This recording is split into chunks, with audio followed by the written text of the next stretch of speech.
In pretty much any area of human endeavor, people have tremendous capacity to improve their performance, as long as they train in the right way.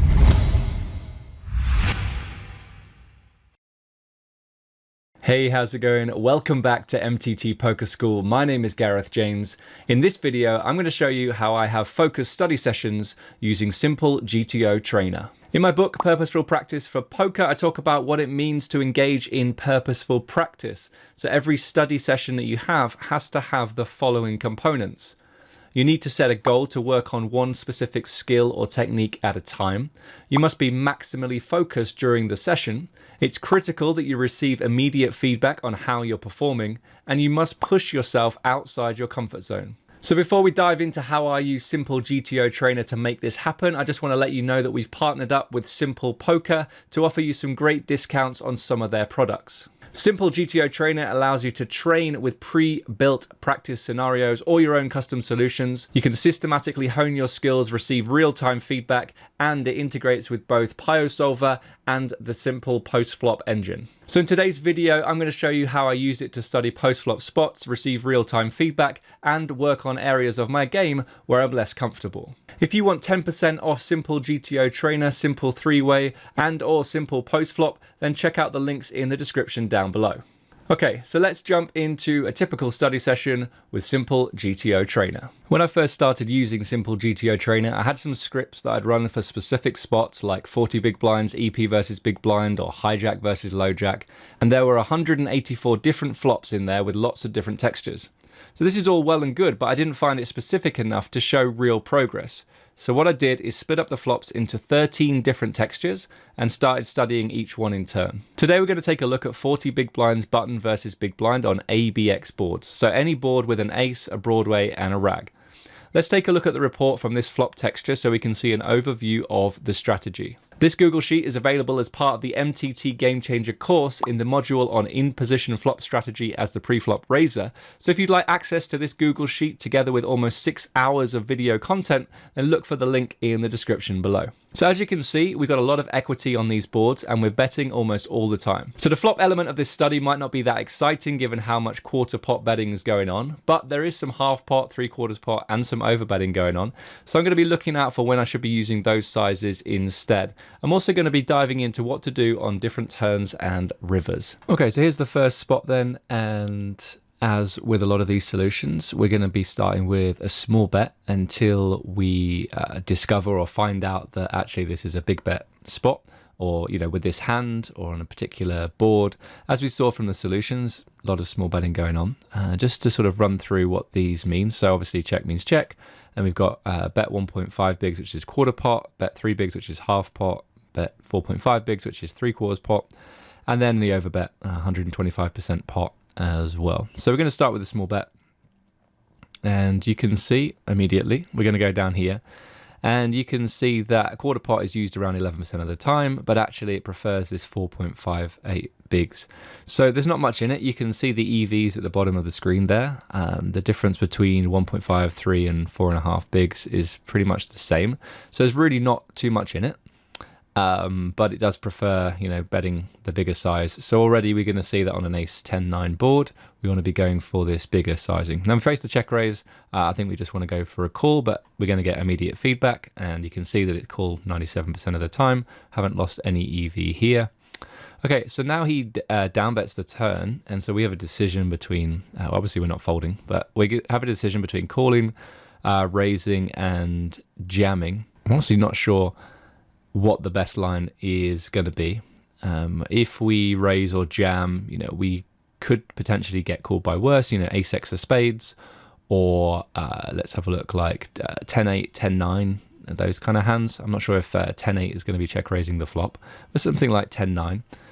And if we call, we give him an opportunity to realize equity if he is drawing in some kind of way. So I'm actually going to click jam here, and this could be a massive mistake. And if it is a big error, we're going to get a message that says, nope, this is really wrong, a really bad mistake. Okay, cool. So we did straight away get this message, and the overall EV loss then is 594, which is huge. and we should have just gone for the call in this spot. So immediately what I want to do is to open it up in Pio and have a look at why we only call here and why we don't jam, and why that was terrible. All right, so it loads straight into Pio, and we can see the ace-8 off does use a mixture of sizes and actually doesn't want to go for the small bet very often at all, but that's what we did do. Then we got check raised, and we can have a look at his strategy. You can see 7-2 of spades going for raise sometimes and call sometimes, and then versus that we're doing lots of calling, not too much raising. So we're gonna go ahead and call. And the 8 of spades then on the turn, and he continues to bet, and lots of down betting going on here. Hardly any checking, which is really interesting. Let's have a quick look at equity. So his equity is 59%, ours is 41-ish%. So he does have the equity advantage on this card, and you can see that ace-8 just wants us to go ahead and to call, but we are doing some raising with non-flush type hands. You can see like a straight with a spade is going for a raise here. There's no jamming, which is important to look at. We're doing mostly calling though. Again, there is some raising going on with some ace-x. You can see ace-x with a draw, so with the ace of spades and with the 8-out straight draw as well. There is some jamming going on here with ace-10. So you can see that it wasn't completely ridiculous to want to go ahead and to jam here. Obviously, like when we see what he has, and we're just going to run into it. But we're not really thinking about that. We're not just focusing on the fact that he had 7-2 of spades. We want to play range versus range. But you can see that we should have just gone for the call, and the difference between jamming and calling is pretty big, and I don't want to justify it, and it's straight away we get to see, okay, it's just a call in these spots. Out of position has the equity advantage. We have a decent hand. Sure, he's down bet, and that's fine, but we should just be going for the call in this spot. Okay, so good start. Let's move on to the next hand. So you see down at the bottom we've got the EV loss, which is huge, and we've got the result, which is an error. So again, like if I wanted to run through like 25 or 50 of these really quickly without explaining my thought process and how I would approach this kind of study, then you can just come back to this at the end and go, okay, here's my biggest errors. Let's review those hands. And that's quite a nice way to look at it. But obviously we're doing something slightly different in this session because I want to sort of explain how I do it as I go. So in this spot, okay, we're going to start with a small bet again and see what happens. Okay, we get called. So we have third pair. We're kind of thinking, okay, what his range looks like. He can have some gut shots. He can have some flush draws, some 8-out straight draws. He can have some ace-x, queen-x, some 9-x. So we're ahead of 9-x. I'm not sure that I want to bet here. I don't think we get value from enough. 9-x might even start folding if we bet here. So I'm just going to check back. Okay, looks to be the right decision this time. And let's see what he does on the river. So he decides to go ahead and bet 6 bigs. So this is an interesting spot. We do block some of his bluffs in Jack 10, but we don't block spades, which is a good thing. I think these spots are pretty tricky. I think against population, we should probably just fold. But against against Pio, essentially, because it's pulling the hands from the Pio engine, using the Pio engine to generate these hands. I think we have to at least consider calling. We are going to have some queen-x to call, and we're going to have some hands that have improved on the river. But I'm going to click call, and again, it could be a mistake, and it'd be good to know. Okay, cool. So the overall EV loss, really tiny, but actually we can go ahead and fold here. And it's really important not to just look at the result and go, okay, well, he had 5-4 of spades, we made a great call. And I think that's a common thing to look at bluff catches like that and think, okay, well, he had 5-4 of spades, so it's a great call for us, because we're looking again at range versus range, and we're not worried about what he actually turns up with. So again, I'm going to open it up in Pio because I want to see what our bluff catches should look like. Okay, so on the river, he goes ahead and bets. So you can see that Jacks is calling sometimes. Definitely don't want to have a spade in your hand to call in this spot, so we don't want to be blocking his missed flush draws. But the EV, or overall EV, of calling here with jacks, even like jack of hearts, jack of diamonds, you can see in the bottom right hand corner, really, really low, and probably, you know, as I said, against population, probably just fold and don't worry about it. But we want to be looking at what sort of properties lead us to want to make a call in this spot. So I'm going to look at Range Explorer and say, okay, what, you know, show me some better calls. So if we have top pair, obviously calling. Look at the EV is fine. Look at under pairs. Look at the strategy. So we don't want to be folding under pairs. Second pairs, we're going to be calling all the Queen X, and I think I said this, that we are going to have some Queen X to call. And then we suddenly get to third pairs. Looks like King 9 wants to call. King 9 with a spade definitely doesn't want to call. Some of these weaker ones, 9-7 and 9-5 want to call, presumably because we unblock bluffs in this spot. So we'll have a look at what his bluffs are supposed to look like in a minute, see if we can get a better idea of why that's happening. So we're calling with some low pairs again as well, and a tiny amount of king high, but yeah, really, I mean, I wouldn't be calling there. If we look at the EV, going to be super, super low. Yep. Okay. So let's have a look now at what his bluffs are supposed to look like. So we can see actually if he's choosing to bet here with second pair, and you can see that he is, or she is, or Pio is, and so that's why, you know, that's why we're not folding kings, we're not folding a queen in this spot. Some third pairs even are getting bet on this river, maybe not for the betting like 2/3 pot sizing on the river. If we click on nothing though, this is where all the bluffs are coming from, and you can see that, you know, having a jack in your hand or a 10 in your hand is not going to be great. So jacks or 10s probably not great calls on this river. And this is where, you know, looking at what the ranges look like helps you to see why we should be folding jacks and 10s on the river, rather than just going, okay, Pio folds here, I'm just going to fold. We always want to be trying to find out what the why is. Okay, so there's some gut shots here as well. So again, blocking these wouldn't be too good. And then a lot of these are going to be missed flush draws. Okay, cool. So we just don't want to be blocking these gut shots when we're bluff catching, and then we don't want to be blocking missed flush draws either. So you can see that we block a lot of the jack 10s and the jack 8s, so that's why it wants to go ahead and fold in this spot. Okay, so we made a slight error on the river, but it's not cost us too much. The first spot was still really, really bad.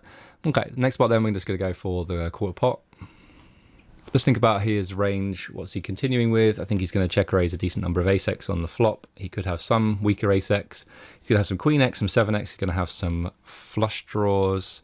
He's going to have maybe some backdoor flush draws. I don't think our hand's good enough to value bet. I think it's too good to turn into a bluff. So I'm just going to go and check back. Okay, so again, straight away, we've seen it is checking like 15% of the time, but it does like the 7 big blind bet about 61% of the time. So we want to go in and we want to find out why that's happening. Like, are we just turning our hand into a bluff now? What kind of hands are we trying to get to fold? Can we get some, you know, some weak queen X hands to fold? We can probably get 7X without a spade to fold, those kind of hands. So that's, you know, we just want to see if that's what's happening in this spot. On this river, I think we have enough showdown value. I don't think we want to turn our hand into a bluff, but again, you know, I said that on the turn, so it could be wrong. Let's have a look. Okay, cool. So again, we lost a bit of money here, or lost a bit of EV, and we should be betting this river. So I want to find out why, you know, why are we betting the turn? And if we check back the turn, why are we betting the river? What hands are we trying to get to fold? We're clearly turning our hand into a bluff now, and you know, maybe this helps us out a little bit. And we say, okay, we can get some queen X to fold in this spot. Given the way the hand's played out, maybe the 5 just isn't going to be good often enough, and so we have to turn it into a bluff. All right, so here we are on the turn then, and you can see 6-5 wanting to go for the bet. We're actually betting a decent number of 5x hands in this spot. If we did choose this sizing, you can see that we do get, you know, a lot of queen X hands to fold now. So we are turning our hand into a bluff. We get better hands to fold. We obviously block some queen 5s that he could have. He's not folding any ace-x. We can get him to fold some gut shots now as well, so we get to deny equity. So I think this is really, really good to see that actually it is turning this hand into a bluff. Okay, king clubs on the river. Now, if we look at what his checking range looks like, it's a lot of queen X hands, and it's some 7x hands, and not a lot else.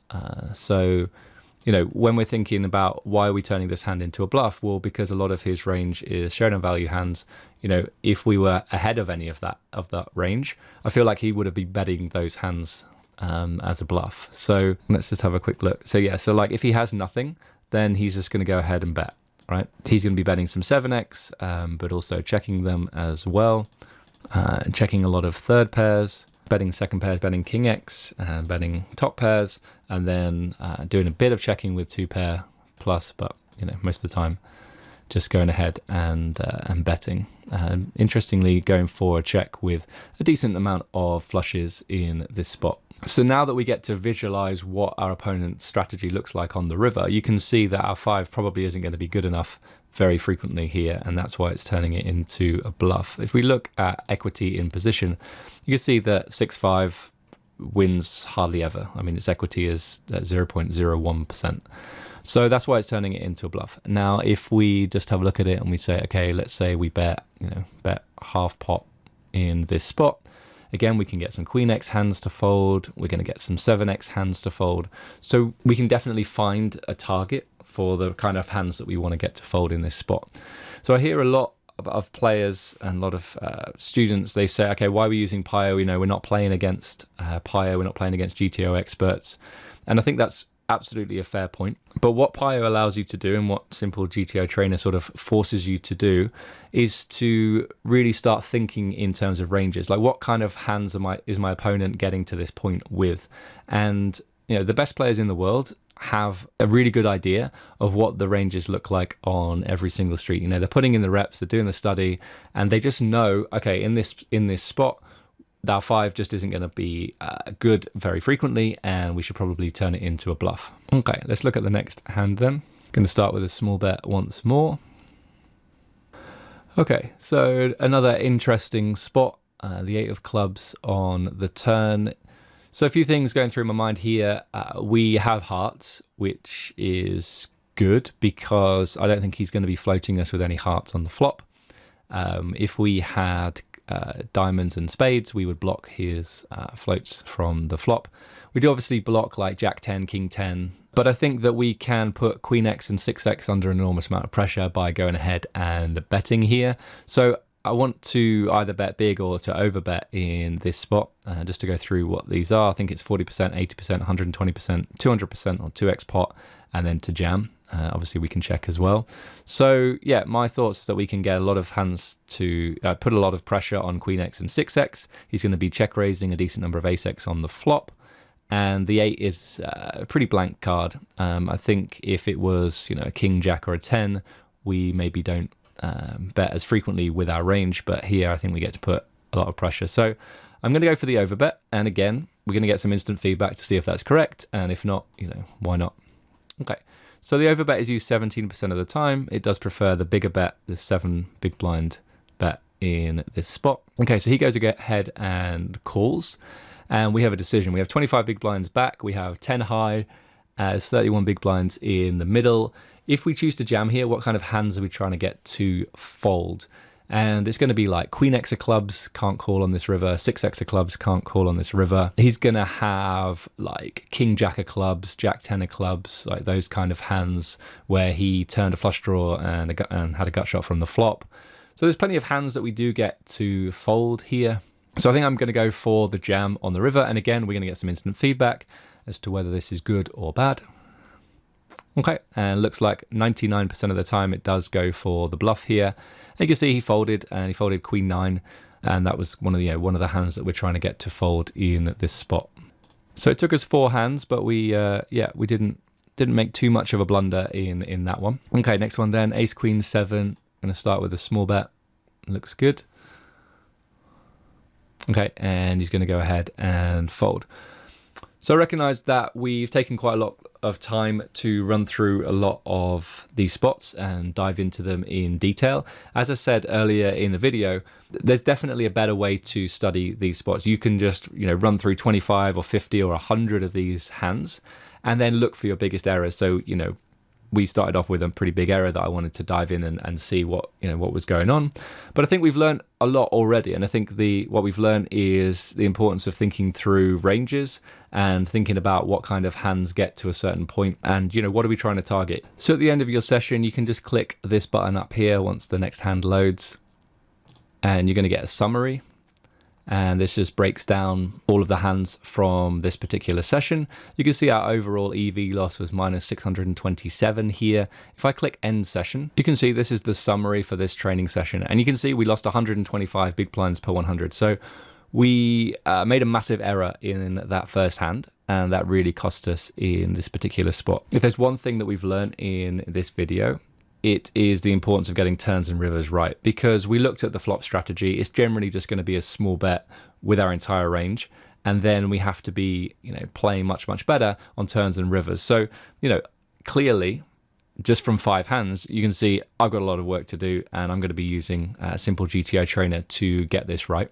The great thing about this software is that you can run a series of these training sessions, and you're going to get a summary like we did just here. So, hopefully in the next one, I won't be running at minus 125 big blinds per 100 over just 5 hands. What we're really looking to see is an improvement in that loss of win rate, and we want to be trying to get it as close to 0 as possible. Okay, that's going to wrap things up for this video. If you enjoyed it, give it a thumbs up, and make sure you hit the subscribe button if you haven't done so already. Don't forget that if you want a discount on any of the Simple Poker products discussed in this video, then check out the links in the description down below. I'll be back in a few days with a brand new video, but until then, take care, and I'll see you soon. Bye-bye.